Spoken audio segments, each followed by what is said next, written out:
On se retrouve à 16 h aujourd'hui. Bonjour messieurs, dames, c'est l'heure du goûter. On peut presque dire ça comme ça, c'est l'heure du goûter. Enfin, quelle que soit l'heure, finalement, on se rend compte que quand on vient sur le port de Cannes pendant les régates royales, on se régale. À 9 h à peu près le matin, les équipages qui arrivent, les volontaires, eux, arrivent un petit peu avant, 8 h 30, toute la technique, des fois à partir de 8 h. Et puis, chaque matin, il y a un rituel. À 9 h 30, il y a un homme qui apparaît et qui fait ce qu'on appelle le briefing skipper, tant attendu pour donner les directions de course.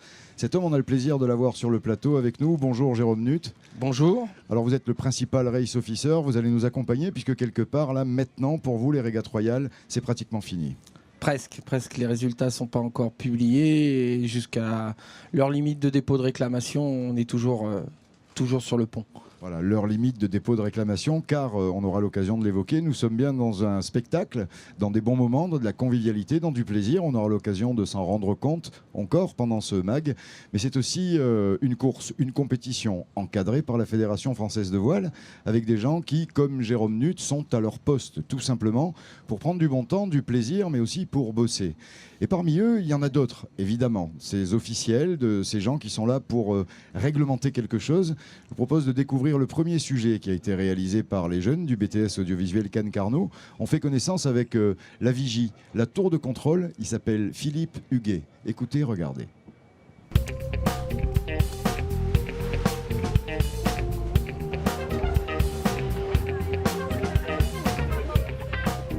Je suis arrivé sur les régates royales en tant que salarié du Yacht Club de Cannes. C'est le Yacht Club de Cannes l'organisateur.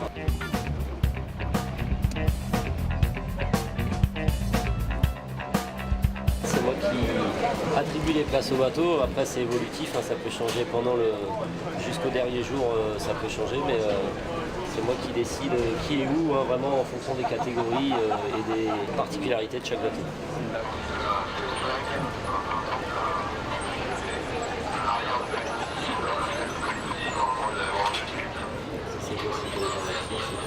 Tous les bateaux doivent, dans la mesure du possible, m'appeler par VHF sur le canal 8 pour qu'on puisse les faire rentrer, être sûr d'être clair dans le port, qu'il n'y ait pas de problème de collision ou autre, sachant que le port garde son trafic de plaisance en face. Donc on n'a pas que les régates qui rentrent dans le port, il y a aussi tout le vieux port qui continue à avoir son activité.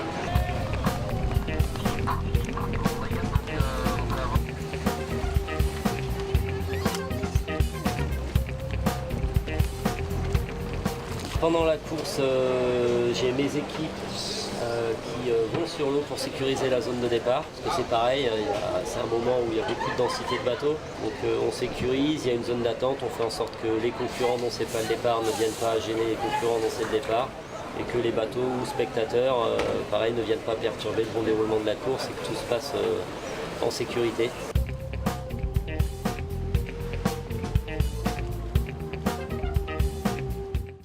Les images prises en hauteur que vous avez pu découvrir sont prises de cette tour de contrôle, cette vigie, là où Philippe Huguet, vous l'avez entendu, régit l'entrée et la sortie des bateaux du port de Cannes, en partenariat total évidemment avec les collectivités, les institutions, en l'occurrence la police portuaire, la Chambre de commerce et d'industrie et la ville de Cannes. Jérôme Nutt, c'est la Fédération française de voile qui vous a missionné pour être le patron sur l'eau. Vous avez un nom, un titre, ça s'appelle PRO, Principal Race Officer. Cette vigie, Philippe Huguet, vous travaillez main dans la main avec lui ?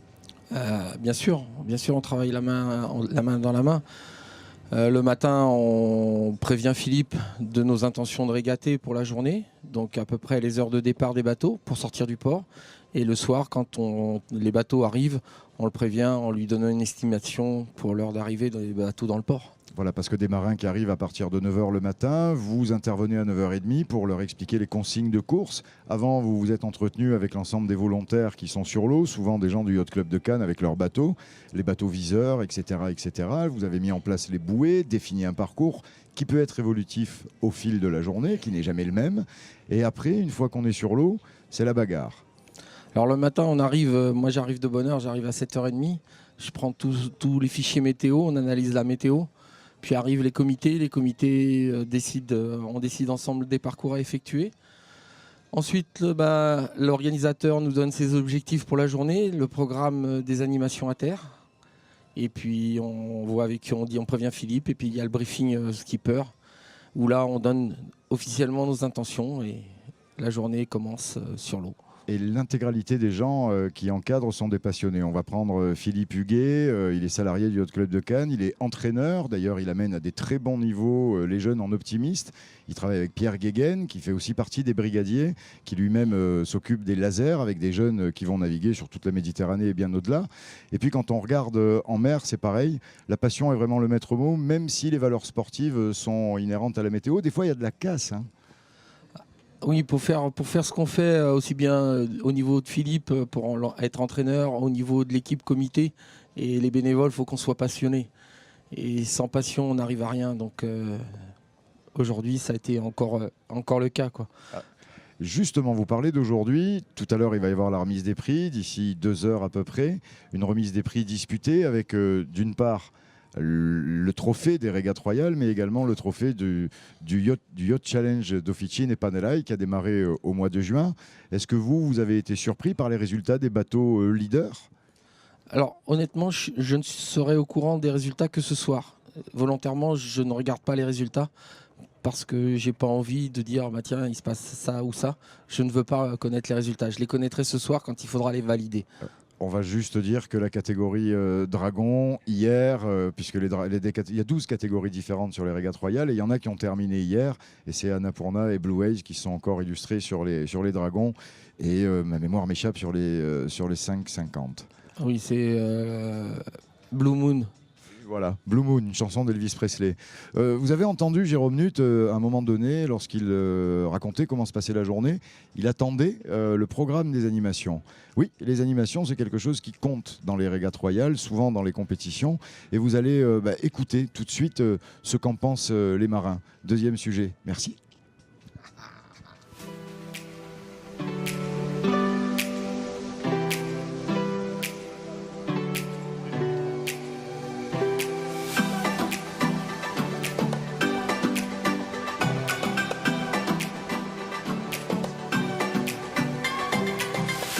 Qu'est-ce qu'on apprécie ici? C'est l'accueil, c'est l'organisation, c'est la gentillesse du comité de course. On n'est pas ici comme des compétiteurs en monotypie. Je pense que l'ambiance des classiques est une ambiance beaucoup plus amicale.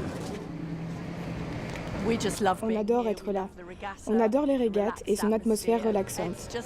C'est un endroit drôle, il y a de la bonne nourriture, du bon vin, des belles courses, de bons amis et une bonne ambiance. Ce sont des régates uniques. Pour moi, c'est quelque chose que l'on doit faire et pas quelque chose que l'on devrait faire.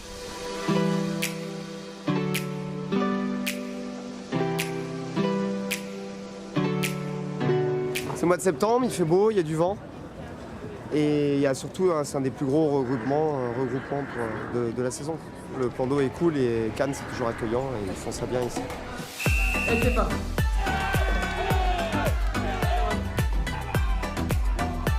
Troisième manche, on dirait que les 5 ils sont en train de s'épuiser.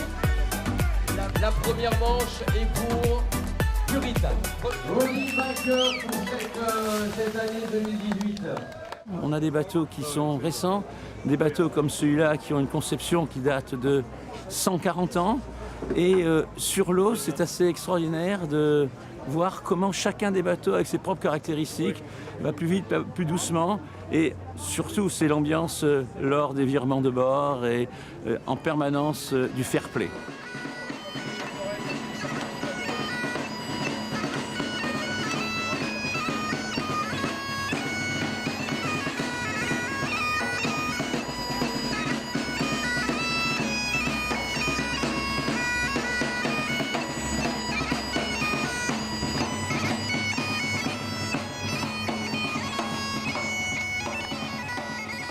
Dans les régates classiques, c'est très particulier parce que les bateaux sont complètement différents.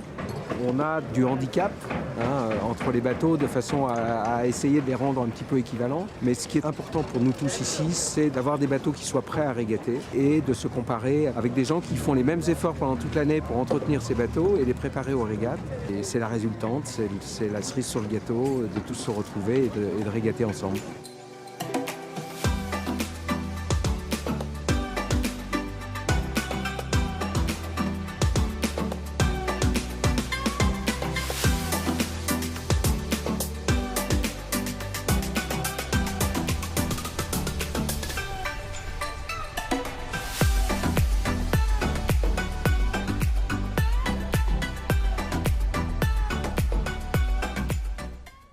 vous avez prévenu, hein. Là vous avez eu l'épreuve en images. Jérôme Nuth a fait part tout à l'heure de l'importance de ce programme des animations. Alors, c'est pas obligatoirement l'endroit où vous pouvez aller le plus et le mieux, puisque les animations se déroulent quand les marins sont là, et vous, en qualité de PRO, vous avez souvent des choses à voir avec les jurys, avec préparer le lendemain, regarder les fenêtres météo, etc. etc. Néanmoins, concours de peinture, on a pu voir à la fois Nicole Ortiz, artiste peintre œuvrée, on a pu voir aussi les équipages s'affronter au tir à la corde. C'est nécessaire dans les courses de voile, hein. Ah, c'est dans une épreuve comme les régates royales, c'est même obligatoire. C'est ce qui fait l'animation, et les équipages de ces bateaux-là adorent ces animations. Alors cette année, c'était la 40e édition des régates royales avec des moments particuliers. Alors c'est vrai, réservé au staff, aux volontaires du Yacht Club de Cannes, et réservé aux partenaires et aux équipages. Une soirée organisée par Officine et Panerai, où on a même eu l'occasion de voir du cirque, là, sur le port de Cannes, du cirque aérien, en tous les cas une vraie culture circassienne. Et puis, parmi les surprises, c'était déjà le cas l'année dernière. On parle d'élégance, on parle de course. Et le rapport est souvent fait entre le bateau et la voiture. Et justement, pour la deuxième année, Officine et Panerai, avec l'accompagnement de Jérôme Barugola, nous a offert le plaisir de voir débarquer, regardez ces images, des belles carrosseries. C'était la deuxième édition du Rallye de la Mer, avec une quinzaine de voitures exclusivement italiennes. Ferrari, oui, une 308 GTS, la même que Magnum et Tom Selleck dans la série Magnum. Et ben elle est là, sur le port de Cannes, encore une paire d'heures. Et puis on peut voir aussi des Alfa Romeo, des Lancia, des Fiat, toutes fabriquées, construites entre 1950, la fin des années 50 et le milieu des années 70. C'était la deuxième édition du Rallye de la Mer qui nous a rejoints. Et c'est assez amusant d'ailleurs parce que ces propriétaires de voitures ont fait donc cette balade depuis ce matin, depuis Saint-Tropez, en prenant des routes mythiques, des jolies routes, coude à la portière, et ils viennent à Cannes. Et demain matin, Jérôme Nuth, le port de Cannes va se transformer puisque les régates royales se terminent tout à l'heure.